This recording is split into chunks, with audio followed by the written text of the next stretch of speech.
Azərbaycanda icbari sığorta üzrə qanun 2011-ci ildə qəbul edilmişdir.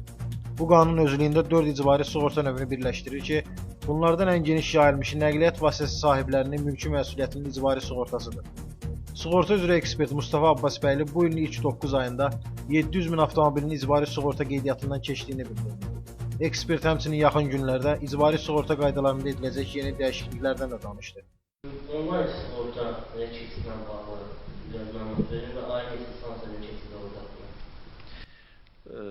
Bu yaxınlarda, dəqiq desək noyabrın 1-də icbari sığortanın tətbiqində 2 yenilik gözlənilir. Bunlardan biri sığorta şəhadətnamələrin, kağız şəhadətnamələrin ləğv olunmasıdır. İkincisi, sığorta haqlarının onlayn şəkildə toplanmasıdır. Sığorta şəhadətnamələrinin ləğv olunması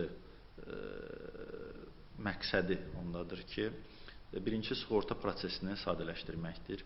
İkincisi, blankların dövriyyəsində olan problemlərin aradan qaldırılmasıdır. Bunların itməsi, xarab olması, korlanması və s. bunlardan qaldırılmasıdır. Digər tərəfdən müəyyən blanklarla, müəyyən az da olsa saxtakarlıq halları olurdu. Bunların qarşısının alınmasıdır. Bu səbəblərin məhz aradan qaldırılması üçün noyabrın 1-dən fiziki sığorta blankları artıq dövriyyədən qalxmış olacaq.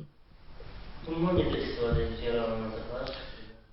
Sığorta şirkəti və ya agent və ya bununla məşğul olan xüsusi sayt sığorta müqaviləsinin rəsmiləşdirilməsini həyata keçirdəcəkdir və bunun müqabilində hər hansı bir sənəd verməyəcək. İcbari Sığorta Bürosunun mərkəzi SMS sistemindən sığortalınan şəxsin telefonuna SMS gələcəkdir və həmin bu SMS sığorta müqaviləsinin bağlanmasını və həqiqiliyini təsdiq edəcək. Ayın 1-dən tətbiq olunacaq yenilikdə ödənişlər yalnız onlayn şəkildə həyata keçiriləcək.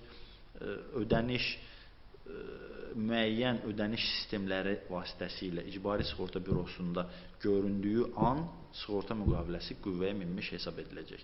Onlayn sığortanın proseslərin daha sürətli inkişafına təkan verəcəyindən danışan ekspert, həmçinin yeni qaydaların sığorta ödənişlərindəki şəffaflığı artıracağını və pul itkilərini minimuma endirəcəyini də qeyd etdi. Təbriz Cəllov, Firuz Ağayev, Ariz Əsənoğlu, BTV.